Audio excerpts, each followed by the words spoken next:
Hey guys, it's Casey, and today we're finally going to talk about the books I read in the month of December. So December was the best reading month that I've had in a while. I managed to read 10 books in the month of December, although I think one, maybe two of them were books that I was finishing in December that I'd started in November, but still 10 is a lot. And as far as quality of those books go, I really liked what I was reading. So in total I had 4 5-star books, 4 4-star books, and 2 3-star books. And I managed to find some of my favorite books of the year right there at the end. But let's go ahead and transition into talking about those books. The first one I finished in the month of December was The Way of Kings by Brandon Sanderson. So this is an epic multi-perspective high fantasy book that I've talked about in a couple of my videos now. So I'm not gonna go too in-depth. If you want to see some more of my in-depth thoughts on this book, you can go to either my Goodreads choice book or my best books of 2020, because I loved this, and it's one of my favorite books of 2020. Like I said, this is a multi-perspective fantasy book, so we follow a couple of different perspectives. We follow a son of a surgeon who is working as a soldier. We follow a girl training to become a scholar, but also working to be a thief.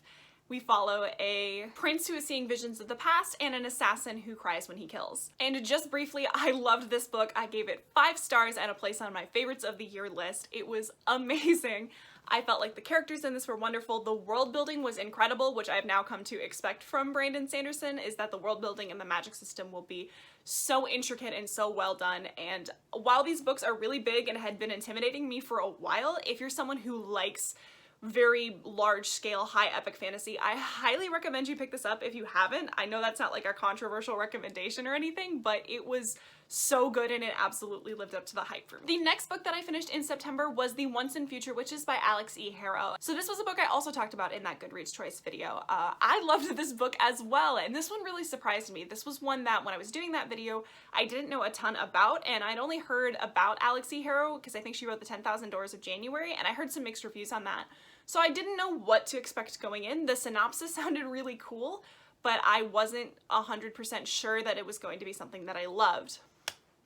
I loved it, but this book was really cool. Again, I'm not going to go as in-depth because I talked about it in that other video, but this book follows 3 sisters who are living in New Salem as they kind of reconnect after years of being apart and decide that they are going to bring witchcraft back to the world. And that's kind of the very basic summary of it. But where this book excelled was the atmosphere. I felt those good witchy vibes the entire time, and this book made me want to like dance under the moonlight and burn the patriarchy. It was so good. I really loved it, and it came out of nowhere for me. The next book I read last month was Date and Time by Phil K. So this is a poetry collection that I haven't had for very long, and I really enjoyed it. So Phil K is somebody that I had watched do spoken word poetry on YouTube when I went down that rabbit hole like a year ago, and I really enjoyed listening to his poems, but I hadn't read any of them in physical form, so I got this collection and read through it, and I really liked it. I think I gave this collection 3 stars overall because there weren't as many that I felt like I would want to revisit and were really memorable, but I also felt like the quality was really solid throughout.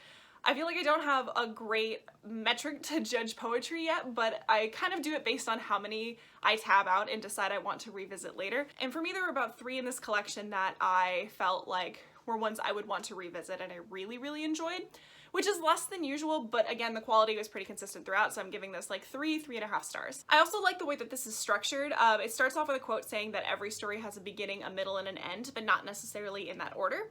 And then it starts off with poems loosely about different sections of his life, and it starts off with end, beginning, and then ends on the middle. And I really liked the way that this was done, and it had some nice little like illustrations in it occasionally. And overall, this was a really solid poetry collection, and I liked it. If you're interested, I think looking up some of his spoken word poetry that he's done was a cool way to start. And some of the poems that I've seen him perform were in this collection and were some of my favorite. And that could be because I had that audio component with them just kind of in my memory. The next book I read was The Burning God by R.F. Kuang. I finally did it. I finally finished the Poppy War series. This book broke me. Like, this book destroyed me. There were a couple of books this month that really just like twisted the knife, man, and this was one of them. So this is the 3rd and final book to the Poppy War series, which is a grimdark fantasy series that follows our main character Rin, who in the first book is training to go to a military academy and then eventually off to war. But really, this series is a brutal, graphic, horrifying exploration of war and its consequences. It can be a really tough read at times, so I recommend looking into kind of like trigger warnings for this because it gets dark. But I feel like this was also an incredible exploration of like very morally gray characters. All of the characters in this book I felt like had really conflicting morals and felt like very real people. Even our main protagonist did some things that were not great, and I wasn't even always rooting for her. Like, I wanted the best for her just because we were seeing all of this from her perspective, but I wanted her to fail sometimes because she was perpetuating like really horrible things. And I was really, I don't want to say worried going into this book, but I was worried about how this was going to finish out and tie up the series, because the series like escalated in scope so hugely from that first book. In my head, I kind of knew there was only, not knowing how everything was going to tie up, but I knew there was only one real way that certain aspects of it could end. And, you know, it still hurt. Like, it still hurt to read about, but I really think that this tied everything up so well. I feel like this ended the only way it could have. I think the ending was spectacularly done. I feel like while this didn't give us every answer that we were ever going to want, it really drove home the message of this series and really packed that final punch and was completely on theme for the way everything else has been going in this series, and I applaud it for that. This is definitely one of my favorite fantasy series that I've ever read. Poppy War is incredible, and if it's something that you think you can stomach, because it is a very graphic, violent, militaristic fantasy, if that's something you think you can stomach or you might actually enjoy looking at, I think this one is top tier and was really good. And I'm gonna be kind of sad that there are no more books for me to read in the series, but I will be looking out for whatever R.F. Kuang puts out in the future. Speaking of books that broke me, we have The Hero of Ages by Brandon Sanderson. So I also managed to finish out the Mistborn trilogy in December, and holy crap, this book destroyed me. I have no words. Although I have to have words because this is a wrap up. So the Mistborn trilogy I had been reading all throughout kind of the last quarter of 2020, and I knew that it was an incredibly hyped series, and I really enjoyed the first one, and I was like, okay, yeah, I understand the hype, this was great. The second book, the pacing was a little off for me, and some parts it dragged, and we focused on things I didn't care about as much. I had heard that Brandon Sanderson has a tendency to like really stick the landing, and I know that his books have incredible endings most of the time, so I figured series-wise that would be the same thing. And then I had a friend who finished this off like a couple of weeks before I did that said it was absolutely amazing, and they were right. Oh my god. So this is the third and final book to the Mistborn trilogy, which broadly speaking follows this premise of what if the Dark Lord won, and it is set in this world that is kind of clouded in mist and shadows and ash and is ruled by the Lord Ruler. And in this world, magic is based on metals, so each metal has a specific kind of magical ability tied to it, and so if you can ingest a metal and use its magical ability, you are a mistling. If you can ingest all of the metals and use a variety of magical abilities, you are what is known as Mistborn. So our first book follows our main character Vin, who meets up with this crew that is essentially working to pull off a heist and take down the Lord Ruler and overthrow the final empire. And this final book was so good. I am destroyed. This destroyed me. It tore out my heart. It stomped all over. It was amazing and I loved it. It was so good. The way this book ended and perfectly tied up all of the questions I had and everything that was still outstanding when I went into this book elevated the whole first two books in retrospect for me. Like, I felt like the way everything was set up in the first and second book came to such a satisfying and wonderful conclusion that it became a lot more clear where we were going and how much Brandon Sanderson had laid out along the way for us to get to this point. And sometimes I felt like almost silly for like not seeing all of it or understanding it, but I feel like retroactively it really made it so that the first two books were even more impressive to me, and I already gave them 5s and like 4.5 stars. Like, I adored them. This one is my favorite of the series, which I didn't think would happen. I didn't think it would top the Final Empire, because that one had that heist aspect to it, which is something that I really love, and this one was just one of the most satisfying endings to a trilogy or a series that I have ever read. I felt like everything tied up so neatly, and it was so epic, and it didn't go too big and it didn't go too small, and it was just so perfectly in line with the tone and the way everything wanted to go, and I just he stuck the landing. It was so good. And this also made it onto my best books of 2020 list just because of the fact that this is now one of my favorite fantasy series.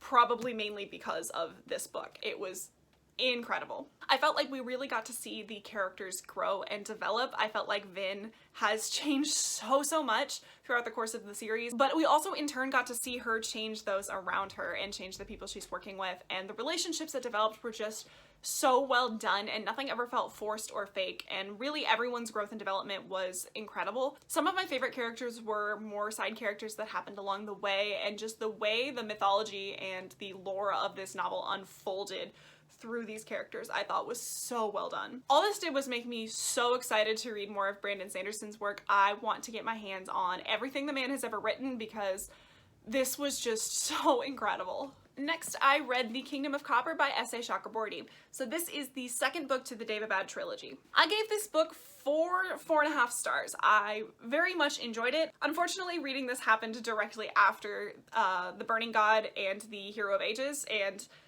I just don't think this book had a chance to live up to those.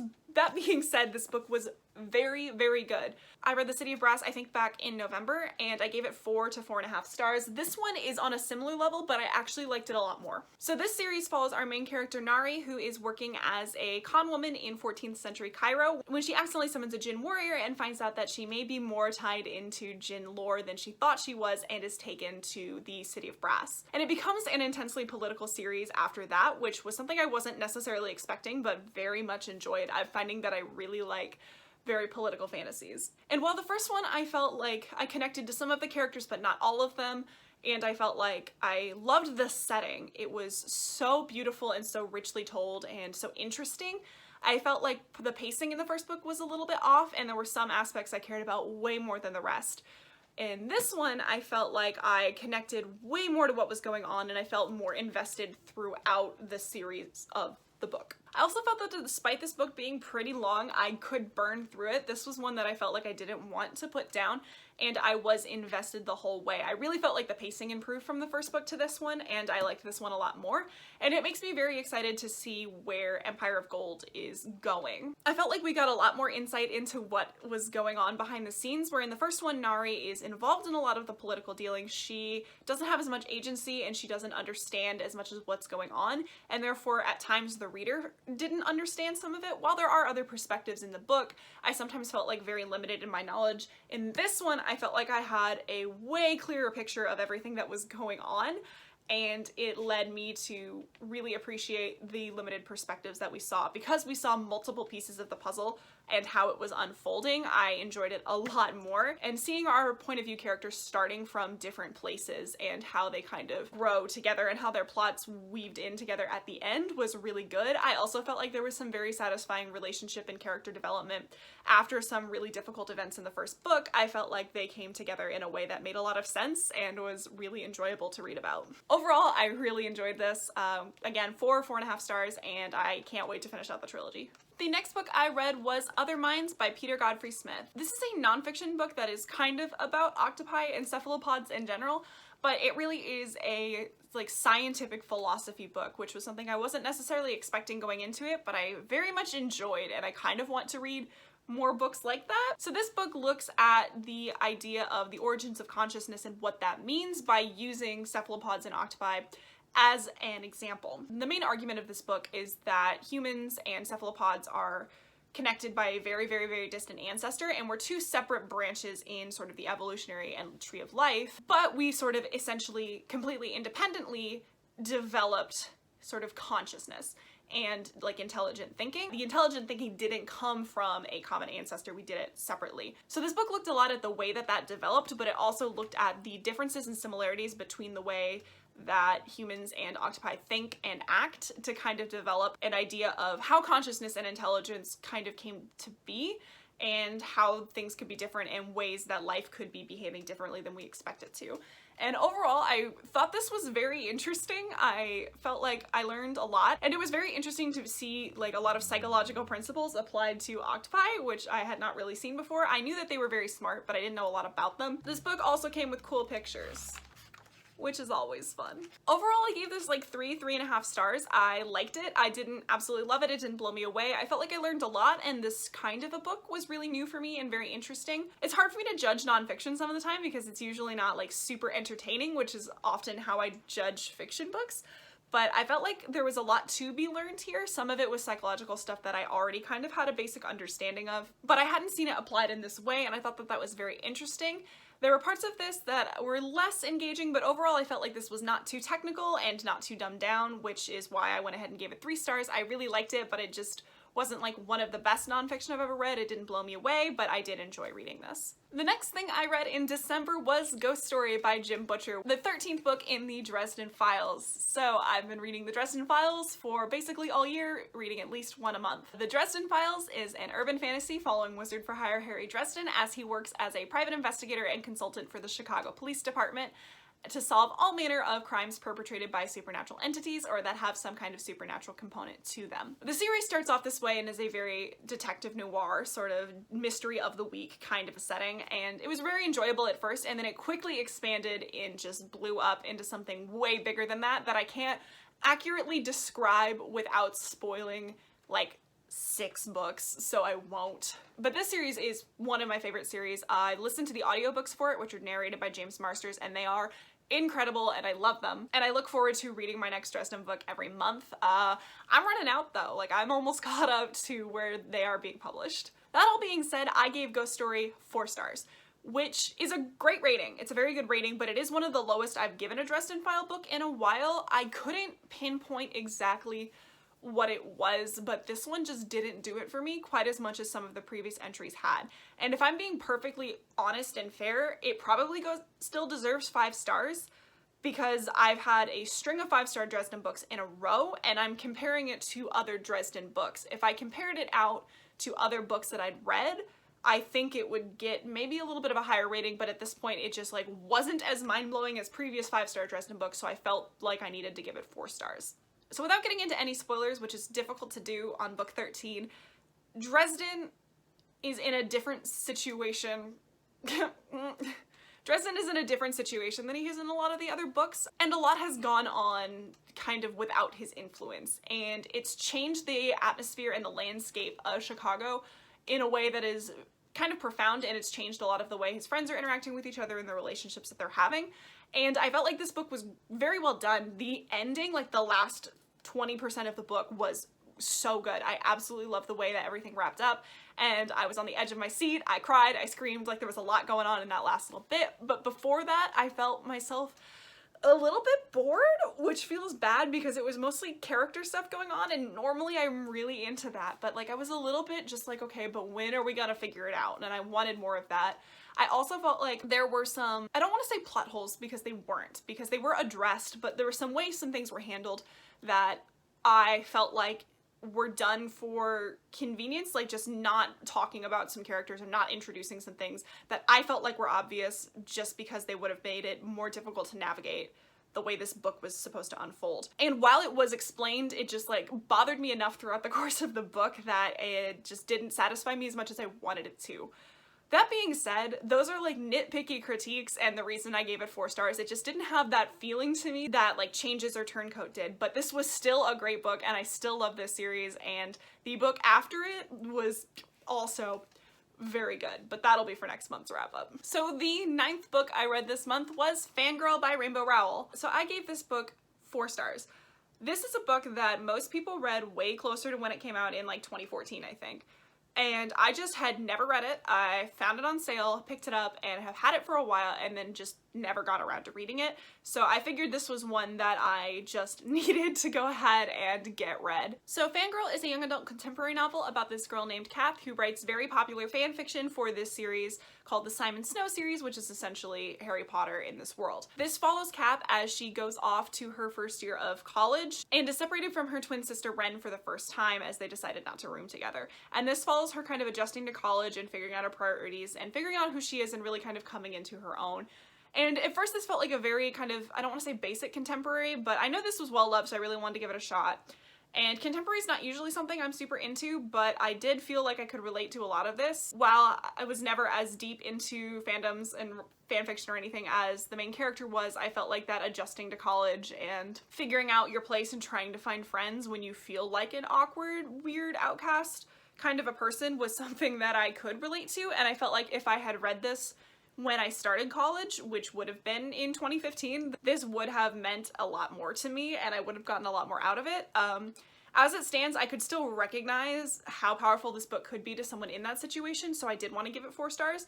And I still enjoyed it. Like, I went through this book very quickly, it was enjoyable, and I liked it. It just didn't live up to sort of the hype that I had for it in my mind because of how much this book is well loved. Overall, I think if you haven't read this yet and you like young adult contemporary, it's probably worth giving a try. I enjoyed some of the characters, some of them felt a little bit tropey, but overall I felt like the messages that they were each like designed to carry were very good and important, and there were certain struggles in here that I really related to. And overall, I had a nice time. I teared up a little bit. It didn't like fully make me cry, which is one of the things I'm usually looking for in contemporaries, but I did enjoy this. It was fun. I don't know if I'm going to seek out a lot more Rainbow Rowell books in the future because I'm just not that interested in her kinds of books usually. I got this back when I was just trying to catch up with a lot of the popular books. And so I did like it, but I don't know if it's something I'm going to seek out a ton in the future. And the last book I read in December, and the last book I read in the year of 2020, was Ship of Magic by Robin Hobb. So Ship of Magic is the first book in the Live Ship Traders series, which is the second series in the Realm of the Elderlings universe. So this takes place after the events of the Farseer trilogy, but is not a direct continuation of those characters. This is a very separate thing. It is a multi-perspective adult fantasy that follows different members of the Vestrit family. So in this world, there are these ships that are made out of this substance called wizard wood, and when 3 generations of a family dies aboard a ship made of wizard wood, it becomes a live ship. Ship itself becomes a thinking, speaking creature, and these are incredibly profitable for the families as they can navigate waters and can't be caught by pirates in ways that other ships cannot. And they also have a fierce loyalty to their family and require one of their family members on board to sail them. So this follows the Vestrit family as the patriarch of the family essentially dies aboard the live ship Vivacia and quickens her, which means that she becomes alive after that. And so this follows different members of the family as everything kind of crumbles around them. Sadly, as things with the live ship Vivacia don't turn out the way a lot of family members had expected or change a lot of circumstances for others and things just overall go wrong, this follows different members of the family throughout that whole journey. I gave this book 4 stars. I considered giving it 5 stars, but I just didn't feel that strongly about it. This was another book, as well as some of the Farseer books, that I felt like was technically very strong, but just didn't elicit as much of an emotional reaction from me. I thought that the plot of this was really slow at first, but when it got to the end, I started to see how everything was going to come together. There were a lot of disparate pieces at the beginning of this that I cared about some of them a lot more than others. But then as I started to see how they were all going to kind of come together, not even necessarily by the end of this book, but I could see where some of it was going for the series, I became a lot more invested in it. But it took a bit to get to that point, and this book is not short, so that took me a minute. That being said, Robin Hobb's character work is amazing. But something I've noticed that was true in the Farseer trilogy and in this trilogy is that Robin Hobb can write characters that I hate. And I hate them so much. And they're meant to be terrible. Like, there's a character in this that I hate maybe more than anybody I've ever read in another series. Just like anytime he is on the page speaking words, I get physically angry about it. Like, I just want to shove him off of the boat when I'm reading about it. I can't. It was so infuriating. And I think that is a testament to how great Robin Hobb is as an author, because it wasn't a situation where I was frustrated with the way he was acting or it didn't make sense or anything like that. Like, it all made perfect sense for his character. I just hated his character. And I think that means Robin Hobb really did a great job of what she wanted to do with that character. Overall, I felt like all of the characters in this were so well written, and I really like their motivations. There are several characters in this that I do not like, and there are several that I grew to very much care about and want the best for. And the lore that is getting woven in this series is so good. Some of it isn't revealed until the second book, but I'm almost done with the second book right now.